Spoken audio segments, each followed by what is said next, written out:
Hello बच्चों, मैं हूं शुभम गुप्ता और आज हम साथ मिलकर समझने जा रहे हैं क्लास 10th हिंदी कोर्स ए का चैप्टर लखनवी अंदाज, जिसके लेखक है यशपाल जी।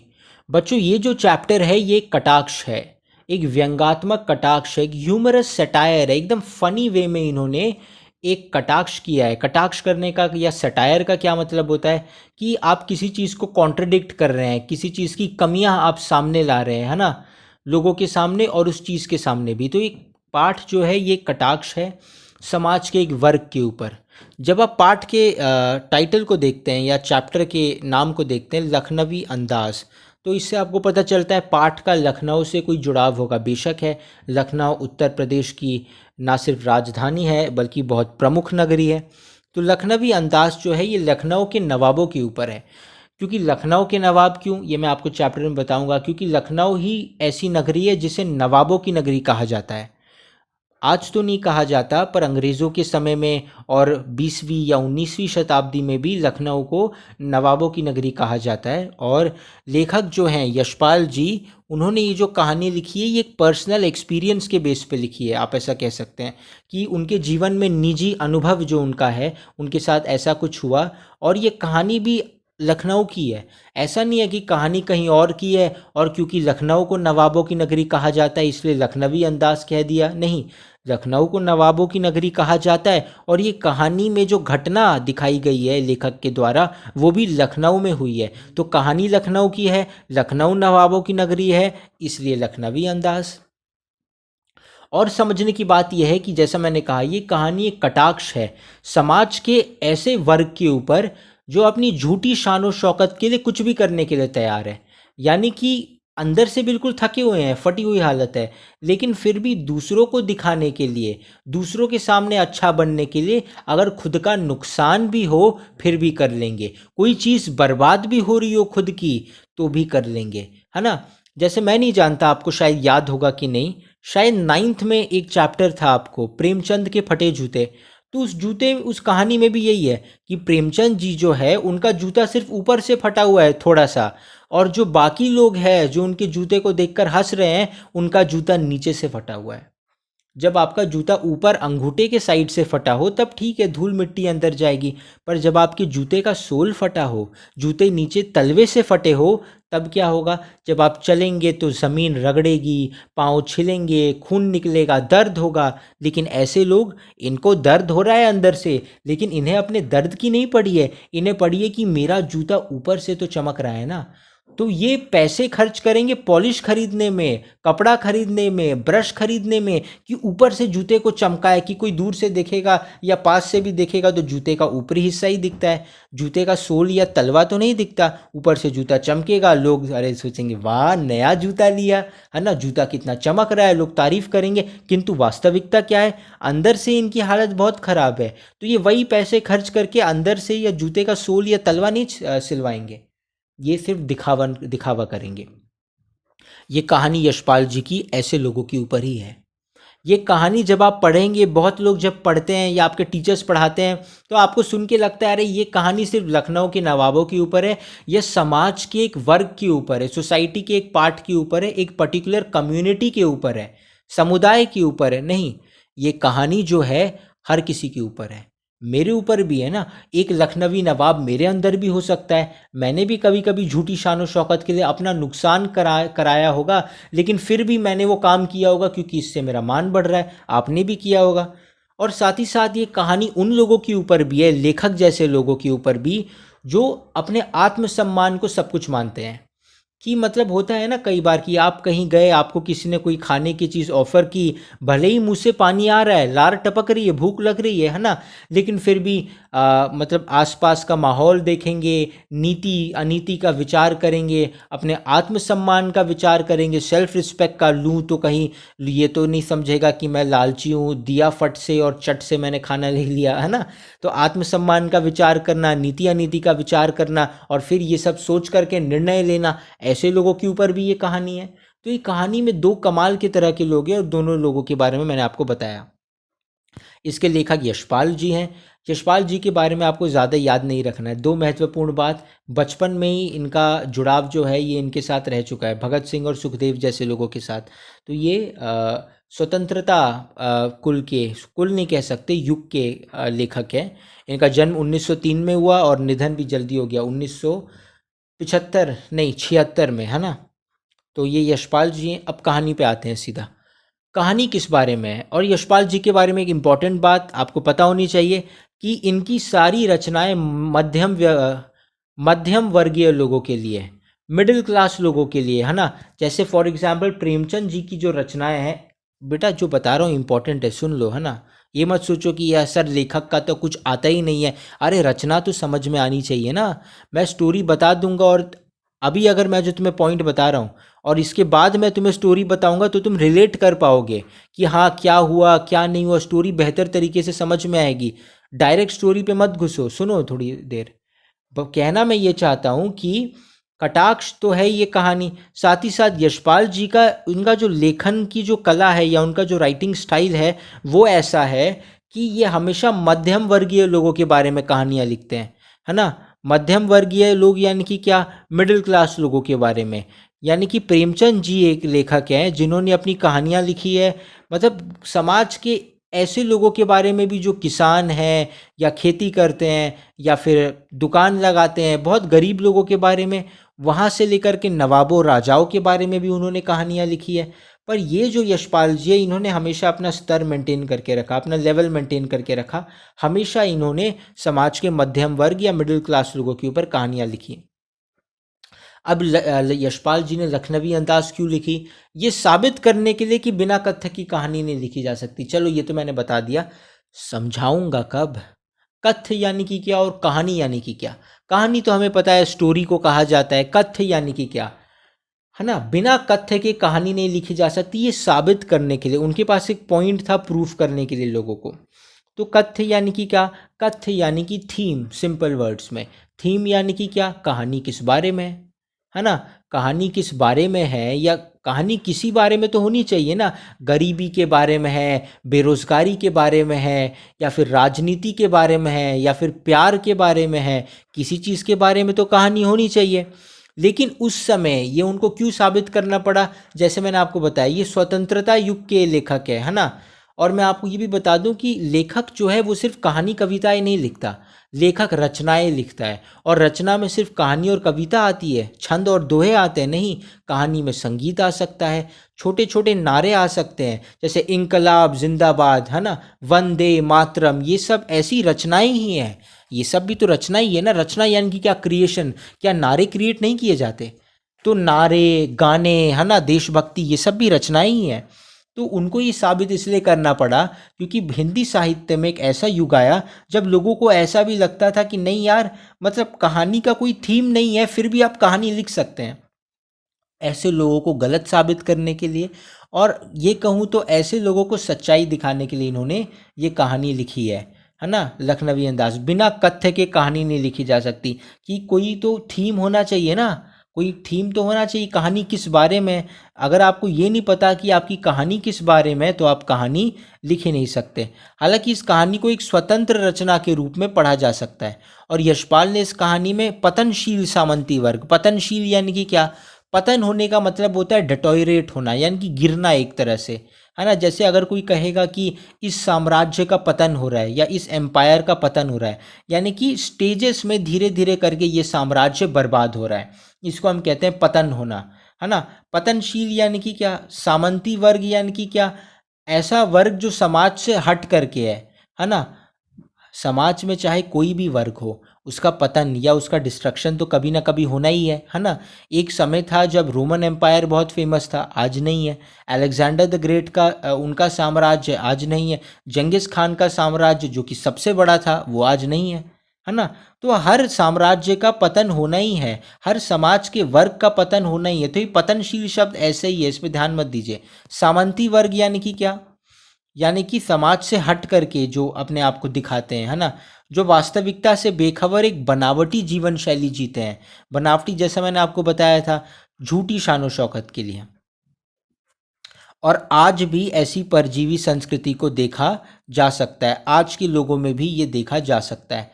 अब ये कथ्य मतलब जैसा मैंने आपको बताया एलिमेंट्स ऑफ अ स्टोरी या फिर स्टोरी का थीम आप ऐसा समझ सकते हैं कि कहानी में क्या क्या होना चाहिए और कहानी किस बारे में है।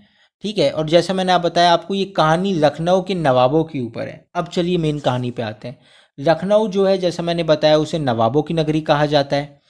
लखनऊ जो है उसे नवाबों की नगरी, नवाब किसे कहते हैं? नवाब यानी कि राजा नहीं। देखिए जब मुगल साम्राज्य भारत में आया तो उन्होंने, क्योंकि मुगल एम्परर तो एक ही है, बादशाह तो एक ही है, और भारत की सरजमी या भूमि बहुत ज़्यादा बड़ी है, तो उन्होंने कुछ इलाकों में कुछ रख दिए जो उस एरिया के मतलब चीफ मिनिस्टर की तरह है, आप ऐसा कह सकते हैं। और जो मुगलों का जो राजा है वो प्राइम मिनिस्टर की तरह है। रिलेट करके देखिए ना, नवाब जो है वो राजा नहीं है, नवाब उस एरिया का एडमिनिस्ट्रेटर है या उस एरिया का कर्ता धर्ता है। उसका जुरिस्डिक्शन या उसकी शक्ति केवल उस इलाके तक सीमित है। तो बंगाल में नवाब बहुत सारे थे, उत्तर प्रदेश में नवाब बहुत सारे थे, मतलब अलग अलग जगह पे इन्होंने नवाब रख दिए थे। तो nawab is like an administrative head, आप ऐसा समझ सकते हैं। ये कुछ नवाबों की फ़ोटो है और ये सच में नवाब थे। और साथ ही साथ जैसा मैंने आपको बताया कि जो मुग़ल सल्तनत थी, इन्होंने नवाब्स अपॉइंट करना शुरू कर दिया इजी एडमिनिस्ट्रेशन के लिए, कि उसके एरिया में जो दिक्कत दिक्कत होगी वो नवाब सॉर्ट आउट कर लेगा, कोई बहुत बड़ा मैटर होगा तभी बादशाह के सामने उसे लाया जाएगा। और ये अखंड भारत में अलग अलग जगह छोटे छोटे नवाब रख दिए गए थे। तो अब कहानी समझते हैं। जैसा मैंने बताया ये पुराना लखनऊ है बच्चों, इसे नवाबों की नगरी कहा जाता है। तो कहानी शुरू कैसे होती है? कहानी शुरू होती है कि लखनऊ स्टेशन पे एक पैसेंजर ट्रेन है ना, लखनऊ स्टेशन पे एक पैसेंजर ट्रेन जो है वो चलने को तैयार है। गाड़ी जो है वो लग चुकी है, और जो लेखक है हमारे, जो प्रोटेगोनिस्ट है स्टोरी के, जो लेखक है, जो मेन कैरेक्टर है स्टोरी के, उनको इस गाड़ी में चढ़ना है, उनको पास के किसी शहर में जाना है ना। यानी कि पैसेंजर ट्रेनों में लोग अक्सर किसी को अपने गांव जाना है या एक राज्य से दूसरे राज्य जाना है, तो लेकिन पैसेंजर ट्रेन लोकल ट्रेन की तरह आप समझिए, है ना। यूपी बिहार में लोकल ट्रेन्स नहीं चलती, जिन्हें नहीं पता, जो लोग वहाँ पे जिनका गांव यूपी बिहार में उनको पता होगा, वहाँ पे पैसेंजर ट्रेन्स चलती हैं। अगर आपको एक गांव से दूसरे गांव या एक डिस्ट्रिक्ट से दूसरे डिस्ट्रिक्ट जाना है तो पैसेंजर ट्रेन्स पकड़नी पड़ती हैं आपको। लोकल ट्रेन का ही दूसरा वर्जन है, आप कह सकते हैं। तो पैसेंजर ट्रेन थी, तो लेखक को भी ज़्यादा दूर नहीं जाना था, बस एक दूसरी जगह जाना था उसको, उसी राज्य में, उसी स्टेट में। तो उस समय यूँ होता था कि ट्रेन में 3 क्लासेस होती थी, first class, second class, third class, है ना। आजकल तो ये सारी क्लासेस इतनी नहीं है, लेकिन पहले सेकंड क्लास भी होता था, थर्ड क्लास भी होता था, फर्स्ट क्लास भी होता था। तो जैसा मैंने आपको बताया लेखक को ट्रेन पकड़ करके कहीं जाना था, और जैसे ही लेखक जो है स्टेशन पे पहुंचे, गाड़ी ने हॉर्न देना शुरू कर दिया। यानी कि जो ट्रेन का इंजन था उसने सीटी मारनी शुरू कर दी कि गाड़ी अब कहीं से भी कभी भी निकल सकती है। अब लेखक ने सोचा कि अभी लेखक को एकांत में बैठना था।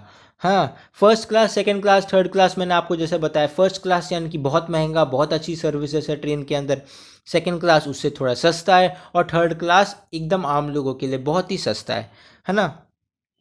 तो पैसेंजर ट्रेन चलने वाली थी और ट्रेन ने सीटी बजा दी थी। अब देखिए, अगर आपको आराम से सेकंड क्लास में बैठ के जाना है तो ज़्यादा पैसे लगते हैं, और फर्स्ट क्लास में जाना है तो और ज़्यादा पैसे लगते हैं। पर लेखक को अकेलापन चाहिए था। लेखक को क्यों अकेलापन चाहिए था? क्योंकि वो लेखक थे, उन्हें अपनी अगली कहानी के बारे में सोचना था। तो उन्होंने सोचा कि मैं सेकंड क्लास का टिकट ले लेता हूँ, ताकि मैं अपनी, लेखक ने सेकंड क्लास का ही टिकट लिया था। लेखक ने सोचा कि फर्स्ट क्लास में जाऊंगा तो कोई ना कोई तो रहेगा, कुछ अमीर लोग तो होंगे। थर्ड क्लास में जाऊंगा तो वहाँ तो बहुत सारे लोग होंगे, क्योंकि वो तो जनरल कोच हो जाएगा। तो चलो सेकंड क्लास में चलता हूँ, है ना। और एक रीज़न ये भी था कि लेखक भी फर्स्ट क्लास अफोर्ड नहीं कर सकता था, क्योंकि फर्स्ट क्लास बहुत ही ज़्यादा महंगा था। तो उसने सोचा यार सेकंड क्लास तो मैं अफोर्ड कर सकता हूँ, सेकंड क्लास में जाता हूँ, सेकंड क्लास में कम लोग आएंगे या फिर खाली डिब्बे मिलेंगे, तो कहीं एकांत में जा कर के बैठ के खिड़की के बाहर का नज़ारा भी आराम से देख लूँगा, और साथ ही साथ अपनी अगली कहानी के बारे में कोई आइडिया भी सोच लूँगा।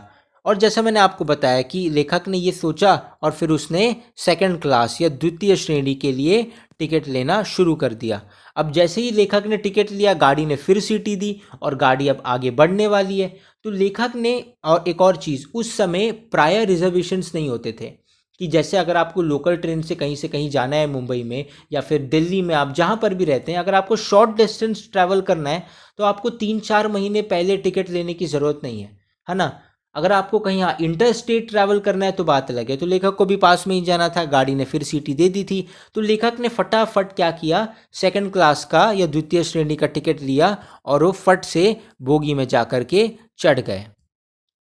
अब लेखक बोगी में चढ़ गए, फिर क्या हुआ, लेखक का अनुमान था कि ट्रेन जो है वो अंदर से खाली होगी, कि ट्रेन में कोई नहीं होगा या फिर कोई होगा नहीं तो मैं आराम से बैठ जाऊंगा, अपनी कहानी के बारे में सोचूंगा और कुछ ना कुछ कर। पर लेखक का जैसा अनुमान था वैसा निकला नहीं, सेकंड क्लास के डिब्बे में लोग थे। अब लोगों को यहाँ कन्फ्यूजन क्या होता है चैप्टर पढ़ने के बाद कि सर सेकंड क्लास के डिब्बे में अगर एक ही बंदा था, लखनवी नवाब। आपको बताता हूँ कहानी में होता यूँ है कि सेकंड क्लास का जो डिब्बा है उसमें जैसे लेखक अंदर जाते हैं उनको लगा था डिब्बा खाली होगा, मैं कहानी के बारे में सोचूंगा, आराम से बैठ करके नज़ारा देखूंगा खिड़की के बाहर और आराम से बैठ करके जाऊंगा। पर वो जाते हैं तो देखते हैं कि एक बंदा ऑलरेडी बैठा हुआ है ना, एक नवाबी बंदा बैठा हुआ है। वो नवाब है ये उसको कैसे पता, उसको पता है कि उसकी नवाबी टोपी से, उसके सफ़ेद पोशाक से, है ना, और साथ ही साथ उसके चाल ढाल से या उसके कपड़े पहनने के तरीके से, है ना। तो जैसे लेखक अंदर गया उसको एक बर्थ पे लखनऊ की नवाबी नस्ल का एक ये बंदा ऐसा दिख गया, है ना, उसके सामने। और उसके सामने कुछ ताज़े चिकने खीरे रखे थे, यानी कि यहाँ पे नवाब बैठे हैं, यहाँ पे लेखक आके बैठ गया उसके सामने वाली बर्थ पे, और यहाँ टेबल पे एक तौलिए के नीचे 2 खीरे रखे थे, है ना, चिकने चिकने हरे हरे खीरे रखे थे। अब बच्चों को ये डाउट आता है कि सर कोच तो बहुत बड़ा है, लेखक इसके सामने जाकर के क्यों बैठा, कहीं और बैठ सकता था। कहानी में ये लिखा है कि कोच जो है वो खाली नहीं है, लेकिन कहानी में ये भी लिखा है कि कोच खाली इसलिए नहीं है क्योंकि कोच में और भी लोग थे। तो आप ये मत समझिए कि कोच में खाली लखनऊ के नवाब थे। अगर सिर्फ लखनऊ के नवाब होते तो सेकंड क्लास का कोच तो बड़ा है, वो किसी और सीट या बर्थ पे जाकर के बैठ जाता, लेकिन कोच में और भी लोग थे और बाकी सीटों पे ज़्यादा लोग थे, उसको ये सीट कंपैरेटिवली खाली लगी, इसलिए वो इस सीट में आया बैठने के लिए। तो हुआ क्या कि जैसे ही वो आया उसके सामने लखनऊ के नवाब जैसे एक बंदे बैठे थे, और उनके सामने ये जो टेबल था, जैसे मैंने बताया, टेबल के ऊपर सफ़ेद तौलिए के नीचे, तौलिए का रंग मेंशन नहीं किया गया, उसके ऊपर 2 खीरे रखे थे। अब हुआ क्या था कि लेखक एकदम से दौड़ करके ट्रेन में गया था, क्योंकि ट्रेन ने सीटी दे दी थी। तो लेखक जैसे ही दौड़ के ट्रेन में गया, उससे वही सीट खाली दिखी, वो वहाँ जाके बैठा। तो लखनऊ के नवाब जो है थोड़े से चिढ़ गए, है ना, उन्हें अच्छा नहीं लगा कि एकदम से ये बंदा दौड़ करके आया और मेरे सामने वाली बर्थ पे बैठ गया। फिर लेखक ने सोचा कि हो सकता है कि ये जो नवाब साहब हैं, उन्हें लेखक पूरा समय नवाब साहब कह करके संबोधित करता है या एड्रेस करता है, वो कभी पूरी कहानी में उनका नाम भी नहीं पूछता और ना वो इसका नाम पूछते हैं, इसलिए इसे नवाबों के ऊपर कटाक्ष के तौर पे इस कहानी का प्रयोग किया गया है। तो लेखक को लगा कि वो खुद भी शायद खाली डब्बा देख करके बैठे होंगे और या खाली सीट देख कर बैठे होंगे, और जब लेखक एकदम से आ गया तो उन्हें अच्छा नहीं लगा, या फिर जैसे लेखक खुद अपनी कहानी के बारे में सोचने आया था, वो भी किसी बारे में एकांत में सोचने आए होंगे। ये सब लेखक क्यों सोच रहा है, क्योंकि वो जब उनके सामने आके बैठे तो यूजुअली क्या होता है, आपके सामने कोई एकदम से आकर के बैठा तो आप थोड़ा सा मुस्कुराएंगे या साइड में देखने लगेंगे। जैसे लेखक आके बैठा, इसने अजीब सा एक्सप्रेशन बना लिया इस नवाब ने, और एकदम से साइड में खिड़की के बाहर देखने लगा, जैसे मानो वो नाखुश है ना। तो फिर लेखक सोचने लगा कि ऐसा क्या हो सकता है। फिर लेखक को लगा कि यार ये भी तो हो सकता है ना कि इसके सामने खीरे रखे हैं, तो औरों के सामने खाने में लोग शर्माते हैं, है ना। और वैसे भी खीरे, कहानी में लिखा गया है कि खीरे जैसी अपदार्थ वस्तु का प्रयोग वो अकेले में करना ना चाहते हो। यानी कि लेखक जो है उसने सोचा कि यार ये जो नवाबी बंदा है, नवाब तो बड़े अमीर होते हैं, ऐसा परसेप्शन है लोगों का, है ना। जैसे शेट्टी लोगों को लोग समझते हैं बहुत अमीर है, जिनका भी सरनेम शेट्टी है, उसी तरह से लोग समझते हैं कि यार जो भी नवाब है वो बहुत अमीर होगा। तो खीरे जैसी अपदार्थ यानी कि बहुत ही ऑर्डिनरी, है ना, खीरा कौन खाता है, गरीब लोग खाते हैं, है ना। खीरे कितने रुपए के मिलते हैं, 10 रुपए 20 रुपए, है ना। तो लोगों को यही लगता है कि कहानी में पाठ में अपदार्थ शब्द का प्रयोग किया गया। अपदार्थ शब्द का अर्थ होता है एकदम मामूली। तो हो सकता है उन्हें दूसरों के सामने खाना खाने में शर्म आ रही हो, या खीरे छील के खाने अच्छे ना लगे हो। वो सोचे होंगे, उन्होंने नवाब साहब ने सोचा होगा कि मस्त 2 खीरे लिए हैं, लखनऊ स्टेशन से ट्रेन चलेगी, मेरे सामने वाली बर्थ पर कोई बैठा नहीं है, बोगी में और लोग हैं लेकिन मेरे सामने वाले बर्थ पे कोई बैठा नहीं है, खीरे छील करके आराम से खा लूँगा, कोई किसी को दिखाई नहीं देगा। और ये सामने आके बैठ गया, और फिर लेखक ने सोचा कि शायद खीरे जैसी तुच्छ वस्तु खाने में उनको शर्म आ रही हो, है ना।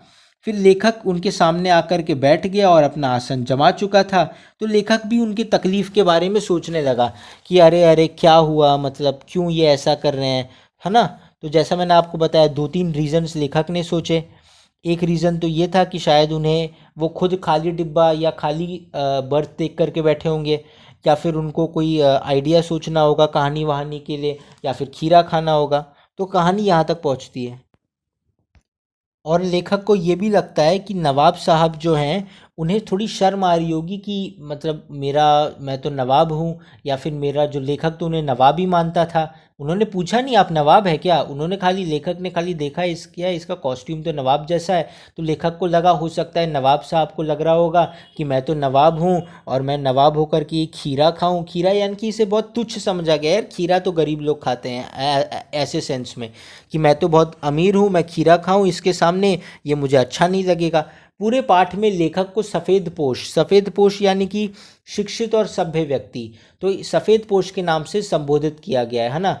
लेखक जो है उसे सफ़ेद पोश कहा गया है। सफ़ेद पोश यानी कि क्या, यानी कि सफ़ेद पोश का कुछ मतलब लोग समझते हैं सफ़ेद कपड़े पहने हैं लेखक ने, नहीं, नॉट नेसेसरीली। सफ़ेद पोश का मतलब होता है कोई सभ्य व्यक्ति, यानी कि कोई व्यक्ति जिसने मतलब फॉर्मल शर्ट पहनी हो, पैंट पहना हो, फॉर्मल कपड़े पहना हो, हाथ में सूटकेस वगैरह हो, ऑफिस टाइप का बंदा, समझ रहे हैं, उसको सफ़ेद पोश कहते हैं। हिंदी का जार्गन है, आप ऐसा कह सकते हैं। तो ये दोनों एक दूसरे से बिल्कुल बात नहीं कर रहे थे, और लेखक जो है वो यहाँ चुपचाप बैठ करके, है ना, खिड़की के बाहर देख रहा था। और खिड़की के बाहर देखने के बहाने से कनखियों से, कनखी यानी कि क्या, तिरछी नज़रों से देख रहा था नवाब साहब को। थोड़ा थोड़ा उसकी नज़र नवाब साहब पे जा रही थी, और नवाब साहब भी यहाँ चुपचाप बैठे थे। दोनों में से कोई किसी से बात नहीं कर रहा है। फिर एकदम से क्या होता है कि नवाब साहब जो हैं, मतलब यहाँ तक समझो, एकदम से कुछ नहीं हो रहा है, इंस्टेंटली या एकदम से झटके में नवाब साहब बात करते हैं कि आदाब अर्ज़, जनाब खीरे का शौक़ फरमाएंगे, है ना। नवाबों की भाषा शैली में, अब यहाँ पे आप समझिए, जिस तरह के शब्दों का प्रयोग किया गया, आदाब अर्ज़, है ना, जनाब खीरे का शौक़ फरमाएंगे, यानी कि एक भोजन की वस्तु खीरे को भी एक शौक़ के रूप में प्रस्तुत किया जा रहा है। तो यहाँ पे इससे क्या पता चलता है कि लेखक समझ गया कि ये थोड़ा नवाबी नस्ल का आदमी, मैंने जो सोचा था वो सही है, मैंने तो खाली वेशभूषा देख के इसे नवाब समझा था, ये सच में नवाबी नस्ल का आदमी है, इसलिए इसकी भाषा थोड़ी बहुत स्टाइलिश भाषा यूज़ करते हैं ये लोग, है ना।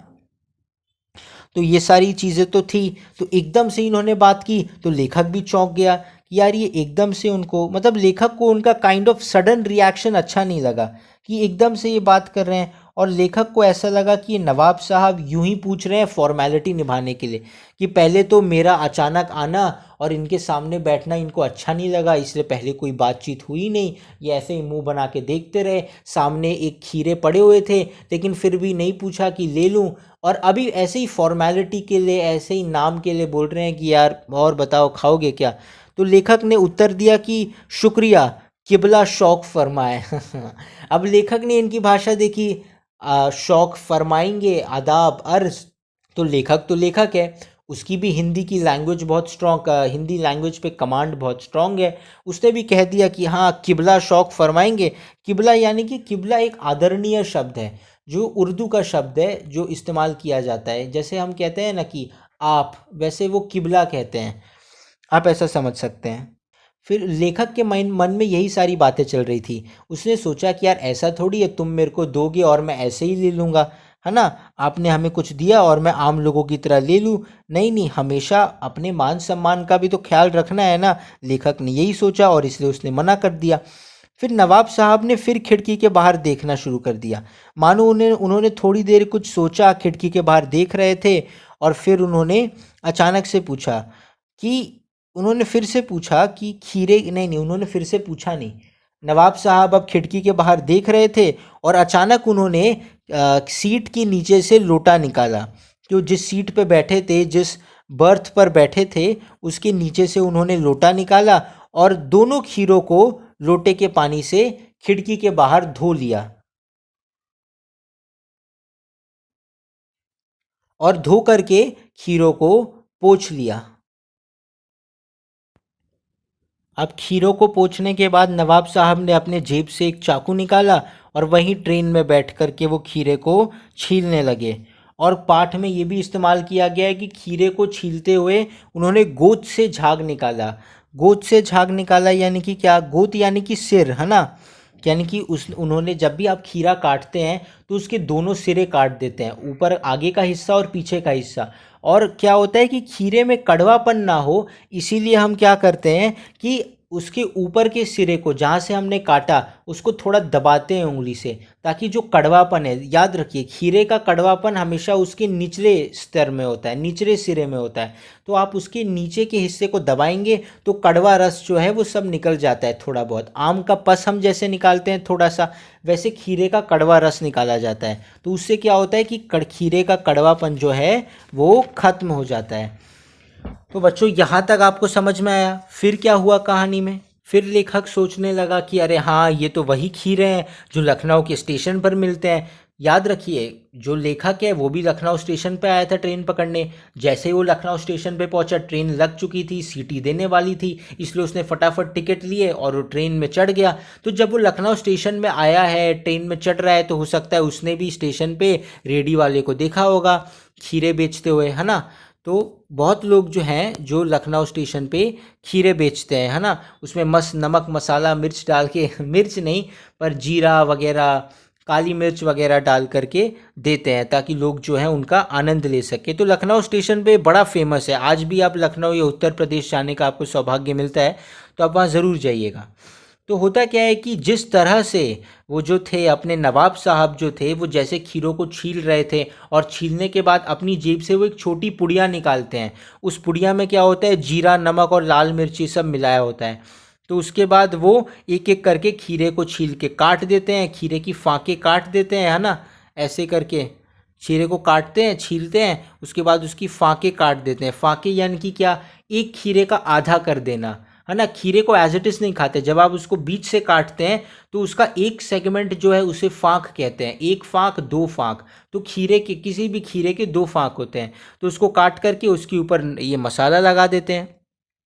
और उनके हाव भाव से ऐसा लग रहा था मानो उनके मुंह में पानी आ रहा हो, नवाब साहब के मुंह में पानी आ रहा है। तो यहाँ तक कहानी सही है। भाव भंगिमा पाठ में शब्द इस्तेमाल किया गया, यानी कि उनके मतलब एक्शन से और जैसे वो मतलब जेस्चर्स बना रहे हैं, उनके फेशियल रिएक्शन से उसको लग रहा था लेखक को कि इनके मुंह में पानी आ रहा है, और पानी लेखक के मुंह में भी आ रहा था, है ना? और लेखक जो है वो ये सारी चीज़ें वो सामने, जब नवाब साहब लोटे से मतलब जब नवाब साहब खीरा छील रहे थे या उसे काट करके नमक मसाला लगा रहे थे, तो लेखक जो है वो कनखियों से देख रहा था, सीधा नहीं देख रहा था, ऐसे खिड़की के बाहर देखने के बहाने से तिरछी नज़र से देख रहा था ये सब कुछ। अब उन्होंने जब सारी तैयारी कर ली, खीरे को लोटे से धो लिया, तौलिए से पूछ पोंछ लिया, काट लिया, ये सब मसाले लगा दिए हर फाँक पे, फिर एक बार फिर नवाब साहब ने पूछा, है ना, कि वल्लाह शौक कीजिए, लखनऊ का बालम खीरा है। जब जब नवाब साहब ने अपना मुंह खोला है कुछ बोलने के लिए, आप उनकी भाषा देख सकते हैं। वल्लाह शौक कीजिए, लखनऊ का बालम खीरा है। बालम यानी कि क्या? वो खीरे का एक टाइप है। जैसे आम में भी कई तरह के टाइप्स होते हैं ना, बादामी आम होता है, केसरी आम होता है, खीरे में भी एक बालम खीरा खीरा होता है, कई तरह के खीरे होते हैं, है ना? दृष्टिकोण खीरा होता है, कई तरह के खीरे होते हैं। तो बालम खीरा एक है। तो अब होता क्या है कि वो फिर पूछते हैं कि लखनऊ का बालम खीरा यानी कि बहुत मशहूर एक ख़ास किस्म का खीरा है ये, आप ज़रूर शौक़ फरमाइए। पर खीरे पर नमक डाला जिस तरह से उन्होंने, जब भी आप खीरे पे नमक डालते हैं, है ना, याद रखिएगा, तो खीरा पानी छोड़ने लगता है। आप कभी नोटिस नहीं किया होगा, पर पाठ में ये लिखा गया है कि जब खीरे पे नवाब साहब नमक और लाल मिर्च जीरा पाउडर डालते हैं तो वो खीरे जो है वो थोड़ा थोड़ा पानी छोड़ने लगता है। इसलिए इसे रस सहित फाके या पानी वाला खीरा कहा गया है पाठ में। तो मैंने आपको बताया पानी वाला खीरा क्यों कहा गया है। तो जब लेखक ये सब देख रहा है कनखी नज़रों से, और जब नवाब साहब ने पूछा तब तो सीधा सीधा देख रहा है, तो उसके भी मुंह में ये पानी वाले खीरे देख करके मुंह में उसके पानी आने लगता है, लेखक के भी। पर लेखक एक बार इनकार कर चुका था, इसलिए वो फिर मना कर देता है कि इस वक्त तलब महसूस नहीं हो रही है। तलब यानी कि इच्छा, मेरी इच्छा नहीं है इस वक्त खाने की, मेरा मन नहीं कर रहा। और मैदा भी ज़रा कमज़ोर है, मैदा यानी कि पेट, मेरा पेट जो है वो भी ठीक नहीं है, अभी खीरा वगैरह मैं कुछ खाना नहीं चाहता। तो अब यहाँ पे क्या होता है, लेखक दोबारा मना कर देते हैं, क्योंकि वो पहले मना कर चुके थे और उन्होंने फिर से मना कर दिया। हालांकि लेखक के मुंह में भी पानी आ रहा था, लेकिन फिर मना कर दिया। अब बड़ा इंटरेस्टिंग होता है, लेखक की सभ्यता दिखाने पे नवाब साहब चिढ़ जाते हैं। और वो अपनी चिढ़ जो है वो कैसे दिखाते हैं, लोग अपनी चिढ़ अलग अलग चीज़ों के माध्यम से दिखाते हैं ना। कोई आपसे चिढ़ गया तो आपसे बात नहीं करेगा, कोई गुस्सा करेगा। नवाब साहब ने सोचा तुम मुझे अपना आत्मसम्मान दिखा रहे हो, मैं तुम्हें अपनी नवाबी दिखाऊंगा।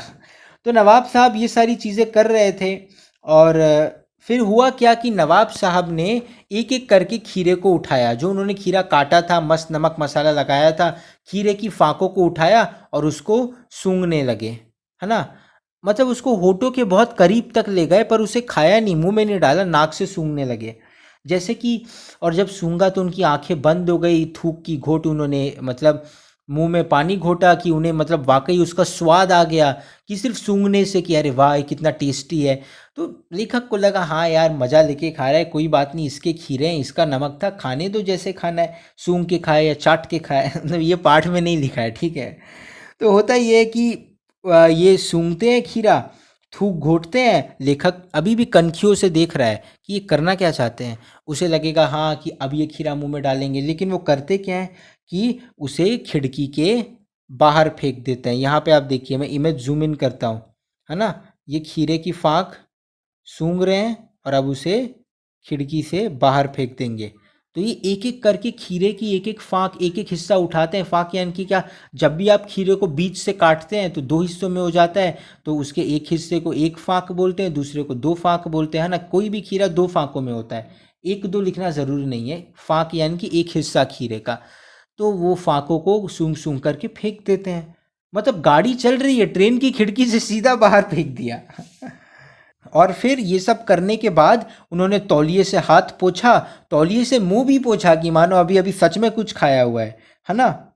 और अपनी ये जो आंखें हैं, अपनी आंखों से लेखक को देखने लगे, मुस्कुराती आंखों से, है ना।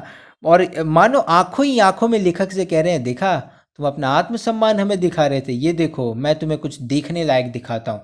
ये है खानदानी रईसों का तरीका। बच्चों जब आप ये सुन रहे हैं तो आपको लग रहा होगा ये सर ये क्या कर रहे हैं, ये लेखक ने ऐसे ही लिख दिया। कोई इतना बेवकूफ़ हो सकता है क्या कि खीरा खरीदेगा काटेगा, नहीं, खीरा खरीदेगा छीलेगा काटेगा और उससे पहले खीरे को धोएगा छीलने से पहले या काटने से पहले, और ये सब करने के बाद नमक मसाला लगा के सूंघ के फेंक देगा। नवाब है भाई, नवाबी रईस। जब मैं आपकी उम्र का था तो मैंने ऐसे भी किस्से सुने थे, है ना। आप और मैं तो अलग अलग समय स्कूल गए हैं, तो मैंने ऐसे भी किस्से सुने थे कि ऐसे भी नवाब हुए हैं। ये तो लखनऊ के नवाब है, मैं बंगाल के नवाब के बारे में बता रहा हूँ, कि जब अंग्रेज़ों ने हमला किया इनके किले पे, मतलब सब कुछ ढा दिया, बहुत लोगों को मार दिया, नवाब की सेना हार गई और अंग्रेज़ों ने इनके किले पे कब्जा कर लिया, तब भी नवाब अपनी कुर्सी पर बैठे हुए थे। जबकि नवाब के सभी रिश्तेदार, सभी मंत्री, अंग्रेज़ों ने जब उनके किले को घेरना शुरू किया तभी वो भाग गए पीछे वाले रास्ते से, पर नवाब साहब नहीं भागे। तो अंग्रेज, ये कहानी से रिलेटेड नहीं है, मैं आपको बता रहा हूँ। फिर कहानी में होता क्या है कि, मतलब जो कहानी मैं बता रहा हूँ उसमें अंग्रेज़ आते हैं, नवाब साहब को पकड़ते हैं और वो सोचते हैं अरे ये नहीं भागा, सब भाग गए, जबकि इसी को तो हमें पकड़ना था, तो इसे तो सबसे पहले भागना चाहिए। पर नवाब साहब नहीं भागे। तो जानते हैं नवाब साहब क्या कहते हैं? वो कहते हैं कि मैं इसलिए नहीं भागा क्योंकि मुझे कोई जूता पहनाने वाला नहीं था। समझ पा रहे हैं आप? तो नवाबों में, अगर आपने नवाबों की पहली बार कोई कहानी सुनी है तो आपको आश्चर्यचकित तो आप होंगे ही, अचंभित तो आप होंगे ही, है ना, सरप्राइज हो जाएंगे, ये क्या खीरा फेंक दिया, अरे जूता पहनाने वाला कोई नहीं है तो कोई भागा नहीं। नवाब इसीलिए जाने जाते हैं। लेकिन जैसा मैंने आपको कहा, ये कहानी सिर्फ नवाबों के बारे में नहीं है, ये कहानी हम सब के बारे में। हम सब के अंदर एक नवाब कहीं ना कहीं बसता है। हम सब कभी ना कभी अपने झूठे आत्मसम्मान के लिए अपना नुकसान भी करा लेते हैं, और ये हमें नहीं करना चाहिए। फिर हुआ क्या कहानी में आगे, उन्होंने आंखों ही आंखों में हंस हंस दिए वो लेखक के ऊपर। फिर आराम से वो जैसे मानो तैयारी करके खीरा छील काट के थक गए थे, तो आराम से लेट गए, है ना। और लेटने के बाद लेखक ने सोचा, मतलब जब वो लेट गए तो लेखक ने सोचा कि यार ये क्या बात हुई है। जब खीरे की सुगंध मात्र से, है ना, लेखक ने सोचा कि जब खीरे को सिर्फ सूंघने से और उसके स्वाद की कल्पना करने से अगर किसी का पेट भर सकता है, तो बिना कथ्य की कहानी क्यों नहीं लिखी जा सकती। समझ रहे हैं आप, है ना। अब मुझे आप ऑनेस्टली बताइए, क्या सिर्फ खाना सूंघ करके, खीरा ही पकड़ते हैं, खीरा सूंघ करके आपका पेट भर सकता है? मतलब नवाब साहब ऐसा दिखा रहे हैं, मैं जानता हूँ, लेकिन क्या आपका पेट भर सकता है? नहीं भर सकता, है ना। आप भले ही कितने अच्छे एक्टर क्यों ना हो, कितना अच्छा आप एक्टिंग करके ना दिखा दे, पर आप वास्तविकता जानते हैं और औरों से बेहतर जानते हैं कि आपका पेट नहीं भरा है। उसी तरह से लेखक भी कह रहा है कि दिखाने के लिए, जैसे दिखाने के लिए आप खीरे को सूंघ करके कह सकते हैं मेरा पेट भर गया, लेकिन सच में क्या आपका पेट भरेगा? नहीं। उसी तरह से दिखाने के लिए आप कह सकते हैं कि यार मैं बिना कथ्य के, बिना किसी थीम के कहानी लिख सकता हूं, लेकिन सच में आप कहानी नहीं लिख सकते। ये है ये पार्ट, है ना। और अब आगे क्या होता है कहानी में कि नवाब साहब जो हैं वो मतलब ऐसे ही लेट गए थे पेट से, और उसके बाद वो बोलते हैं कि खीरा बड़ा अच्छा था पर मैदे पे जोर देता है। यानी कि खीरा बड़ा अच्छा था पर मैदा यानी कि पेट, पेट को कभी कभी अपच दे देता है ना। पाठ में क्या कहा गया है कि खीरा लजीज होता है लेकिन होता है शकील। ये एक उर्दू का शब्द है, शकील यानी कि क्या? अपच कर देना, इनडाइजेशन कर देना। तो अब लेखक सब कुछ समझ गया, लेखक की उसके ज्ञान चक्षु खुल गए, वो सब समझ गया, उसे नई कहानी मिल गई, और यही कहानी उन्होंने लिखी कि जैसा मैंने कहा, खीरे की सुगंध और स्वाद की कल्पना से पेट भर जाता है और नवाब साहब को डकार भी आ जाती है। पर ये दिखावटी डकार है, ये दिखावटी पेट भरना है। उसी तरह दिखावे के लिए आप बिना कथ्य के कहानी किस बारे में लिखनी है उसके बिना, यानी कि बिना किसी टॉपिक के कहानी लिख तो देंगे, पर ये सिर्फ दिखावे के लिए होगी, उस कहानी का वास्तव में कोई मतलब नहीं रह जाएगा। और इसीलिए हर कहानी में, फिर चाहे वो काल्पनिक क्यों ना हो, है ना, कोई कहानी जो होती है वो रियल इवेंट से रिलेटेड होती है, कोई कोई फिक्शन होता है, तो भले ही कहानी काल्पनिक हो या सच की कोई घटना पे आधारित हो, उसमें पात्रों की, है ना, कहानी की, और साथ ही साथ कोई घटना, यानी कि कोई ना कोई थीम ज़रूर चाहिए। तो बच्चों ये है कहानी यशपाल जी की लखनवी अंदाज। मैं उम्मीद करता हूँ ये आपको पसंद आया हो, और हम कोशिश कर रहे हैं कि जल्दी आपसे एक लाइव इंटरेक्शन हो आपके फ्यूचर प्लान्स के बारे में भी। पर तब तक आप अपना ख्याल रखिए और अलविदा।